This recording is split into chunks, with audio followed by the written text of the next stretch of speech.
الحمد للہ وحدہ لا شریک لہ والصلاة والسلام علی من لا نبی بعدہ وعلی آلہ وصحابہ الذین اوفوا عہدہ اما بعد۔ تخصص فی العقائد الاسلامیہ 1445 ہجری 2024 مئی ہمارا سبق چل رہا ہے۔ تو اصول حدیث کے حوالے سے آج ہمارا جو سبق ہے وہ تیسرا سبق ہے، اور بنیادی طور پر اس میں گزارشات پیش کریں، اس کو ذہن نشین فرما لیں کہ میں نے شروع میں کہا تھا کہ اصول حدیث جو ہم پڑھیں گے تو اس میں نمبر 1 تمہید ہوگی، جس میں 4 باتیں میں نے بتا دی ہیں۔ نمبر 2 دوسرا حصہ، اس میں 10 فصول ہیں۔ نمبر 3 حصہ ہے دوسرا، جس کے اندر خاتمہ ہے۔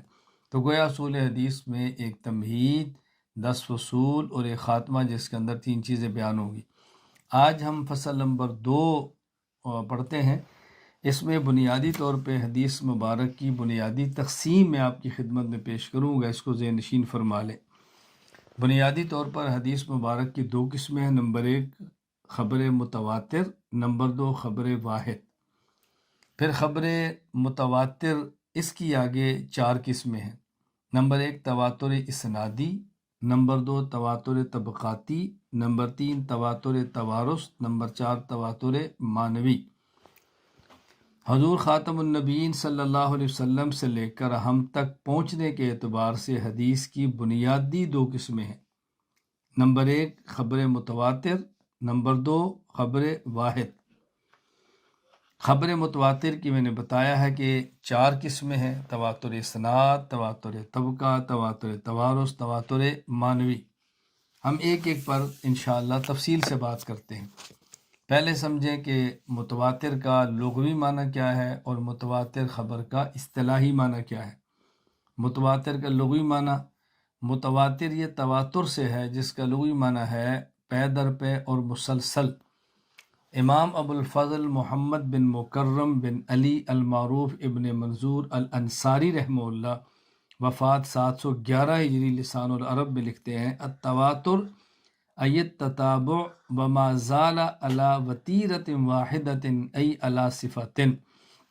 تواتر پے در پے اور مسلسل کو کہتے ہیں، اور اس چیز کو کہتے ہیں جو ایک صفت پر ہمیشگی اختیار کیے ہوئے ہو، یعنی اس چیز کو کہتے ہیں جو ہمیشہ ایک صفت پر رہے، اس کا نام ہے تواتر۔ متواتر کا اصطلاحی معنی، امام ابو بکر احمد بن علی الرازی الجساس رحمہ اللہ، وفات 370 ہجری، الفصول فی الاصول میں فرماتے ہیں: المتواتر ما تنقلہ جماعت لکثرت عددها لا يجوز علیہم فی مثل صفتہم الاتفاق والتواطؤ فی مجرى العادت علی اختراع خبر لا اصل لہ۔ حدیث متواتر، خبر متواتر اس حدیث کو کہتے ہیں جس کو نقل کرنے والی جماعت اتنی بڑی ہو کہ عام طور پر اس جماعت کا کسی بے بنیاد خبر پر اتفاق کر لینا محال اور ناممکن ہو۔ یہاں جو ہم نے تعریف کی ہے خبر متواتر کی، کہ اس حدیث کو کہتے ہیں جس کو نقل کرنے والی جماعت اتنی بڑی ہو کہ عام طور پر اس جماعت کا کسی بے بنیاد خبر پر اتفاق کر لینا محال اور ناممکن ہو۔ اس میں بنیادی طور پر 4 باتیں ذہن نشین فرما لیں۔ نمبر 1 نقل کرنے والے راوی بہت زیادہ ہوں، بہت بڑی جماعت۔ وہ راوی کتنے ہوں، اس میں اقوال تو کئی ہیں، راجح قول یہ ہے کہ اس کی کوئی حتمی تعداد متعین نہیں، بس بہت زیادہ ہوں۔ نمبر 2 تمام راوی اس کے عادل اور تام ضبط ہوں، عادل بھی ہوں اور ضبط، حافظہ، قوت ان کے اندر بھی ہو۔ نمبر 3 تمام راوی ایک بات پر متفق ہوں۔ نمبر 4 راویوں کی اتنی بڑی جماعت کا کسی بے بنیاد خبر پر اتفاق عام طور پر محال اور ناممکن ہو۔ عام طور کا معنی روٹین وائز، عادت کے مطابق، ہمارے عرف میں، معاشرے میں ایسا نہ ہوتا ہو۔ دوسرا فائدہ یہ سمجھیں، یہ جو ہم نے کہا کہ محال اور ناممکن، اس محال کی 3 قسمیں ہیں۔ نمبر 1 محال عقلی، نمبر 2 محال شرعی، نمبر 3 محال عادی۔ محال عقلی وہ ہے جس کا وجود عقلاً ناممکن ہو، یعنی عقل اس چیز کے وجود کو تسلیم نہ کرے، یعنی دو چیزیں ایسی ہوں کہ جن کا جمع ہونا عقل قبول نہ کرے، رات بھی ہو اور دن بھی ہو، ایک چیز ٹھنڈی بھی ہو چیز گرم بھی ہو ایک ہی وقت میں، ایسا نہیں ہو سکتا۔ ایک ہی چیز روشن بھی ہو وہی چیز اندھیرا بھی ہو، کیسے ممکن ہے؟ نمبر 2، محال شرعی۔ محال شرعی وہ ہے کہ جس کا وقوع شرعاً ناممکن ہو، یعنی شریعت اس کے وقوع کو تسلیم نہ کرے، جیسے دو بہنوں کو ایک نکاح میں جمع کرنا، کافر کا جنت میں جانا، شریعت اس کو تسلیم نہیں کرتی۔ اب کوئی بندہ اپنے نکاح میں دو بہنیں رکھ لے، کوئی جی آپ کہتا نہیں ہوتا، میرا تو ہوا ہے، پھر کیسے ہوا؟ شریعت کہتی ہے نہیں ہوا، تو تیرے کہنے سے تھوڑا ہی ہوگا۔ یہ میں کہہ رہا ہوں کہ اس کا شریعت اس کے وقوع کو تسلیم نہ کرے، اس کو ذہن نشین فرما لیں۔ نمبر 3، محال عادی۔ محال عادی وہ چیز جس کا وقوع عادتاً محال ہو، یعنی عام طور پر لوگوں کی عادت میں ایسا نہ ہو، روٹین وائز ایسا نہ ہوتا ہو، جیسے یہ کہا جائے کہ فلاں آدمی 500 کلومیٹر فی گھنٹہ کی رفتار سے دوڑتا ہے، یہ عادتاً ناممکن ہے، ایسا نہیں ہوتا۔ تو ایک ہے محال عقلی، ایک ہے محال شرعی، اور ایک ہے محال عادی۔ یہ جو ہم نے کہا کہ خبر متواتر وہ ہے کہ جس کو نقل کرنے والی اتنی بڑی جماعت ہو کہ جن کا کسی بے بنیاد خبر پر اتفاق کر لینا محال اور ناممکن ہو، اس محال سے مراد محال عادی ہے، ذہن نشین فرما لیں۔ تو ایک ہے خبر متواتر، ایک ہے خبر واحد۔ خبر متواتر کا لغوی معنی، خبر متواتر کا اصطلاحی معنی۔ پھر میں نے کہا کہ خبر متواتر کی 4 قسمیں ہیں، اس تواتر کی 4 قسمیں ہیں۔ نمبر 1، تواتر اسناد، اس کو تواتر لفظی بھی کہتے ہیں۔ نمبر 2، تواتر طبقہ۔ نمبر 3، تواتر توارث، اس کو تواتر تعامل بھی کہتے ہیں۔ نمبر 4، تواتر قدر مشترک، اس کو تواتر معنوی بھی کہتے ہیں۔ تو 4 قسموں میں سے پہلی قسم تواتر اسناد، دوسری تواتر طبقہ، تیسری تواتر توارث، اور چوتھی توارث قدر مشترک۔ یہ جو 4 قسمیں ہیں، خاتم المحدثین علامہ محمد انور شاہ کشمیری رحمہ اللہ، وفات 1352 ہجری، نیل الفرقدین فی مسئلۃ رفع الیدین میں تحریر فرماتے ہیں۔ چنانچہ حضرت لکھتے ہیں والتواتر علی انحاء، تواتر کی کئی ایک قسمیں ہیں۔ تواتر اسناد، نمبر 1 تواتر اسناد، و تواتر طبقۃ، نمبر 2 تواتر طبقہ، و تواتر توارث و تعامل، نمبر 3 تواتر تعامل یا تواتر توارث، نمبر 4 و تواتر قدر المشترک، تواتر قدر مشترک۔ ان میں پہلی قسم ہے تواتر اسناد۔ تواتر اسناد کا معنی کیا ہوتا ہے؟ جس کو نقل کرنے والے خیر القرون کے 3 زمانے میں صحابہ، تابعین، اتباع تابعین رضی اللہ عنہ، خیر القرون کے 3 زمانوں میں اتنے زیادہ ہوں کہ ان سب کا جھوٹ پر متفق ہونا محال اور ناممکن ہو۔ چنانچہ علامہ محمد انور شاہ کشمیری رحمہ اللہ، وفات 1352 ہجری، العرف الشذی علی الجامع ترمذی، اس میں فرماتے ہیں تواتر الاسناد وہو ان یروی الحدیث جماعت یستحیل اجتماعهم علی الکذب وکذالک یکون فی القرون الثلاثہ۔ تواتر اسناد یہ ہے کہ ایک حدیث کو نقل کرنے والی جماعت اتنی بڑی ہو کہ اس جماعت کے افراد کا کسی جھوٹ پر اتفاق کر لینا محال اور ناممکن ہو، اور یہ جماعت 3 زمانوں میں اسی طرح کثیر افراد پر مشتمل ہو۔ یعنی تواتر اسناد میں جو تواتر اسنادی ہے، اتنی بڑی جماعت صحابہ، تابعین اور اتباع تابعین کے دور میں، یہ بات ذہن نشین فرما لیں۔ اس تواتر اسناد کو تواتر لفظی بھی کہتے ہیں۔ علامہ جلال الدین عبد الرحمن بن ابو بکر السیوطی الشافعی رحمہ اللہ، وفات 911 ہجری، تدریب الراوی میں تحریر فرماتے ہیں ہوا ما تواتر لفظہ، جس کے الفاظ تواتر سے منقول ہوں، تواتر لفظی کہہ لیں یا تواتر اسنادی کہہ لیں۔ اس کی مثال صحیح مسلم باب تغلیظ الکذب علی رسول اللہ صلی اللہ علیہ وسلم، حضرت ابو ہریرہ رضی اللہ تعالیٰ عنہ فرماتے ہیں رسول اکرم صلی اللہ علیہ وسلم نے فرمایا من کذب علی متعمدا فلیتبوأ مقعدہ من النار، جس نے مجھ پر جان بوجھ کر جھوٹ بولا تو اپنا ٹھکانہ جہنم بنا لے۔ یعنی جو اسے سمجھتا ہے کہ میں حدیث جھوٹ بیان کر رہا ہوں، من گھڑت اور پھر بھی من گھڑت اور پھر بھی بیان کرتا ہے، یہ اپنا ٹھکانہ جہنم کو بنا لے۔ نمبر 2، تواتر طبقہ، امت کا ایک طبقہ دوسرے طبقہ سے کوئی چیز بغیر سند کے وصول کرتا چلا آئے، یعنی اس میں مخصوص افراد کے نام نہیں ہے، لیکن امت کا ایک طبقہ دوسرے طبقہ سے کوئی چیز بغیر سند کے وصول کرتا چلا آئے، سند نہ مانگے، کچھ افراد ایک بات کہہ دے، وہی دوسرے افراد کی بات کہہ دے۔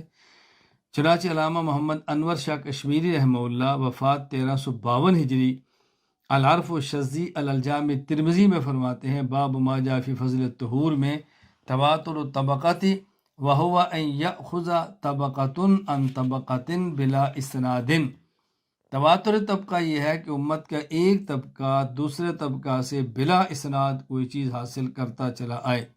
اس کی مثال علامہ محمد انور شاہ کشمیری رحمہ اللہ نے جالف الشذی میں اس کی مثال دی ہے، فرمایا والقرآن متواتر بہذا التواتر، قرآن کریم متواتر ہے اور اس کا تواتر طبقہ ہے، یہ ذہن نشین فرما لیں، اس کا یہ تواتر طبقہ ہے۔ میں گزارش کرتا ہوں کہ جس طرح قرآن کریم کو بطور مثال کے پیش کیا جا سکتا ہے، اسی طرح فقہ حنفی، فقہ مالکی، فقہ شافعی، فقہ حنبلی یہ بھی متواتر ہے اور تواتر طبقہ کے ساتھ امت کے پاس پہنچی ہے۔ یہ بات ذہن نشین فرما لیں، کبھی بھی الجھن کا شکار نہ ہوں۔ مجھ سے ایک غیر مقلد نے سوال کیا کہ یہ جو فقہ حنفی آپ لیے پھرتے ہیں، یہ فقہ حنفی امام ابو حنیفہ رحمۃ اللہ علیہ کی نہیں ہے، یہ بات کہ لوگوں نے بنائی تھی اور ابو حنیفہ رحمۃ اللہ کے کھاتے ڈال دی تھی، ورنہ ایسے مسائل اس کے اندر نہ ہوتے۔ میں نے کہا یہ تو فقہ حنفی امام صاحب سے ہے۔ کہا اگر آپ فقہ حنفی کو تواتر کے ساتھ ثابت کر دیں، خبر متواتر سے آپ ثابت کر دیں، یعنی سندن، اگر آپ فقہ حنفی کو اپنے آپ سے لے کر امام حنیفہ تک تواتر سند کے ساتھ ثابت کر دیں تو ہم مقلد بننے کے لیے تیار ہیں۔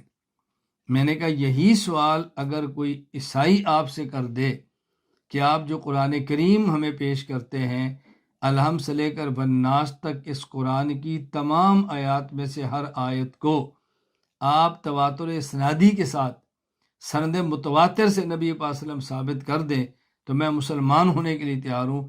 آپ اس عیسائی کو جواب کیا دیں گے؟ کہہ رہے جی یہ تو قرآن کریم تو تواتر طبقہ کے ساتھ ہے، یہاں تو سند کی ضرورت ہی نہیں ہے، سند تو وہاں ہوتی ہے جہاں تواتر نہ ہو۔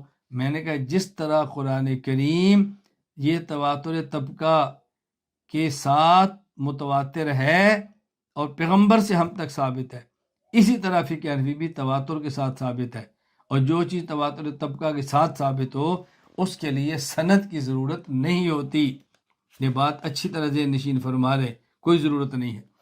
میں اس لیے کہتا ہوں غیر مقلد بس اوقات یہ دھوکہ دے دیتے ہیں کہ نہیں جی امام حنیفہ تو بڑے نیک تھے، بڑے اچھے تھے، وہ تو ایسا مسئلہ بتا ہی نہیں سکتے، یہ تو بات ہونے علیہ باللہ گن ڈالا اور اپنے امام کے کھاتے ڈال دی ہے، اگر ہے فقہ حنفی کو سند کے ساتھ ثابت کر دے۔ بھائی سند وہاں ہوتی ہے جہاں تواتر نہ ہو، جب تواتر ہے وہاں سند کی ضرورت ہی نہیں ہوتی۔ کتنی آسان سی بات ہے، ان باتوں کو اچھی طرح ذہن نشین فرما لیں۔ نمبر 3، تواتر توارث، جس پر ہر دور میں امت کے اتنے زیادہ افراد نے عمل کیا ہو کہ انہیں جٹلانا محال اور ناممکن ہو۔ علامہ محمد انور شاہ کشمیری رحمہ اللہ وفات 1352 ہجری، العرف الشذی الجامع ترمذی باب ما جاء فی فضل الطہور میں فرماتے ہیں وَهُوَ أَن يَعْمَلَ بِهِ أَهْلُ الْعَمَلِ بِحَيْثُ يَسْتَحِيلُ تَكْذِيبُهُ۔ تواتر تعامل وہ ہے جس پر عمل کرنے والے اس طرح عمل کرتے چلے آئے ہوں کہ ان کو جٹلانا محال اور ناممکن ہو۔ میں نے بتایا کہ اس کو تواتر توارث بھی کہتے ہیں اور اس کو تواتر تعامل بھی کہتے ہیں۔ صرف تواتر توارث نہیں کہتے، تواتر تعامل بھی کہتے ہیں۔ اس کی مثال جمعہ کے دن امام 2 خطبے پڑھتا ہے اور 2 خطبوں کے درمیان تھوڑی دیر کے لیے بیٹھتا ہے۔ یہ 2 خطبوں کے درمیان جو بیٹھنا ہے یہ توارث کے ساتھ ثابت ہے، یہ تعامل کے ساتھ ثابت ہے۔ امام ابو الحسین علی بن ابو بکر بن عبد الجلیل المرغنانی رحمہ اللہ وفات 593 ہجری الہدایہ کتاب الصلاح میں فرماتے ہیں وَيَخْطُبُ خُطْبَتَيْنِ يَفْصِلُ بَيْنَهُمَا بِقَادَةٍ جَرَى بِهِ التَّوَارُث۔ امام جمعہ میں 2 خطبہ دے گا اور ان دونوں کے درمیان کچھ دیر بیٹھے گا۔ امت کا متواتر عمل یہی ہے، یعنی یہ تواتر کے ساتھ ثابت ہے۔ نمبر 4 تواتر قدر مشترک، ایسی چند احادیث جن کو نقل کرنے والے افراد الگ الگ ہوں اور ان کے الفاظ بھی الگ الگ ہوں لیکن ان کا مطلب اور مفہوم ایک ہو۔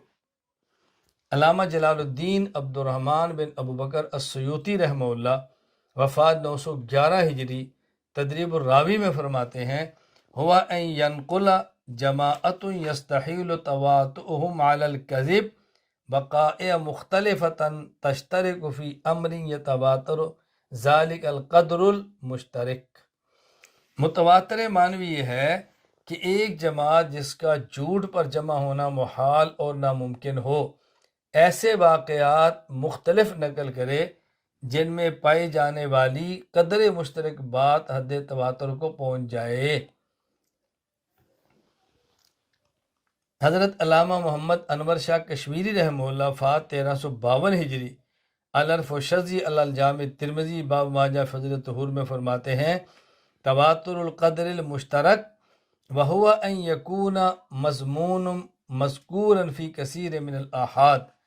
قدر تواتر قدر مشترک یہ ہے کہ ایک مضمون کئی ایسی احادیث میں آیا ہو جو خبر واحد ہو، یعنی الگ الگ تو خبر واحد ہو لیکن وہ ہوں اتنی زیادہ کہ جن افراد کا جھوٹ پہ جمع ہونا ناممکن اور محال ہو۔ تواتر قدر مشترک کو تواتر معنوی بھی کہتے ہیں۔ اس کی مثال نزول عیسیٰ علیہ السلام سے متعلق جو احادیث ہیں، حضرت عیسیٰ علیہ السلام زندہ ہیں، آسمان پر ہیں، قیامت سے پہلے نازل ہوں گے۔ مختلف احادیث میں یہ مضمون آیا ہے۔ احادیث اگرچہ خبر واحد ہے لیکن ان میں جو مضمون ثابت ہو رہا ہے وہ حد تواتر تک پہنچ جاتا ہے، اسے کہتے ہیں تواتر معنوی۔ تواتر معنوی چنانچہ امام ابو بکر احمد بن حسین بن علی بن موسیٰ البحقی رحمہ اللہ وفات 458 ہجری کتاب الاسماء والصفات للبحقی باب قول اللہ عز وجل انی متوفیکا، اس کے تحت حدیث لائے ہیں کہ حضرت ابو ہریرہ رضی اللہ تعالیٰ عنہ فرماتے ہیں رسول اللہ صلی اللہ علیہ وسلم فرمایا کیف انتم اذا نزل ابن مریم من السماء فیکم و امامکم منکم، تمہاری خوشی کا اس وقت کیا عالم ہوگا جب حضرت عیسیٰ بن مریم علیہ السلام تم میں آسمان سے نازل ہوں گے اور تمہارا امام تم میں سے ہوگا۔ حضرت امام مہدی امامت فرمائیں گے، حضرت عیسیٰ علیہ السلام ان کے پیچھے کھڑے ہو کر نماز پڑھیں گے۔ شیخ الاسلام علامہ زاہد بن حسن الکوثری رحمہ اللہ تعالی وفات 1371 ہجری العقیدہ وعلم الکلام للکوثری میں تحریر فرماتے ہیں والتواتر فی حدیث نزول عیسیٰ علیہ السلام تواتر معنوی حیث تشارکت احادیث کثیرۃ جدا۔ حضرت عیسیٰ علیہ السلام کے نزول کی احادیث میں پائے جانے والا تواتر معنوی ہے کیونکہ اس میں بہت زیادہ احادیث پائی جاتی ہیں۔ تو میں نے آپ کے سامنے خبر متواتر کی تعریف کی اور یہ بتایا کہ تواتر کی 4 قسمیں ہیں، اس کو ذہن نشین فرما لیں۔ نمبر 1 خبر متواتر، نمبر 2 خبر واحد۔ خبر واحد کسے کہتے ہیں؟ حافظ ابو الفضل احمد بن علی المعروف ابن حجر عسقلانی رحمہ اللہ وفات 852 ہجری نزہۃ النظر میں فرماتے ہیں ما لم یجمع شروط التواتر، خبر واحد وہ حدیث ہے جس میں تواتر کی شرائط نہ پائی جائیں، یعنی جس کو نقل کرنے والی اتنی بڑی جماعت نہ ہو کہ جس کا جھوٹ پر جمع ہونا محال اور ناممکن ہو، اتنی بڑی جماعت نقل نہ کرے تو اس کو خبر واحد کہتے ہیں۔ تو آج کی فصل میں اور آج کے سبق میں ہم نے بنیادی طور پر یہ بات پڑھی ہے کہ حدیث مبارک کی بنیادی طور پر 2 قسمیں ہیں، نمبر 1 خبر متواتر، نمبر 2 خبر واحد، اور پھر تواتر کی 4 قسمیں ہیں، تواتر اسنادی، تواتر طبقاتی، تواتر توارث اور تواتر معنوی۔ اللہ تعالی ہمیں اصول حدیث کے مطابق حدیث کو لینے کی اور پھیلانے کی توفیق عطا فرمائے۔ اللہ تعالیٰ مجھ میں اور آپ تمام میں محدثین کے اوصاف کو پیدا فرما دے۔ انشاءاللہ ہم آئندہ ہفتہ پھر تیسری فصل سے سبق کو شروع کریں گے، اور تیسری فصل قدر طویل ہے، تو میں نہیں چاہتا کچھ سبق ہو کچھ نہ ہو، ہم ایک ہی نشست میں انشاءاللہ مکمل فصل پر بات کریں گے۔ اللہ مجھے اور آپ سب کو عمل کرنے کی توفیق عطا فرمائے۔ جزاک اللہ۔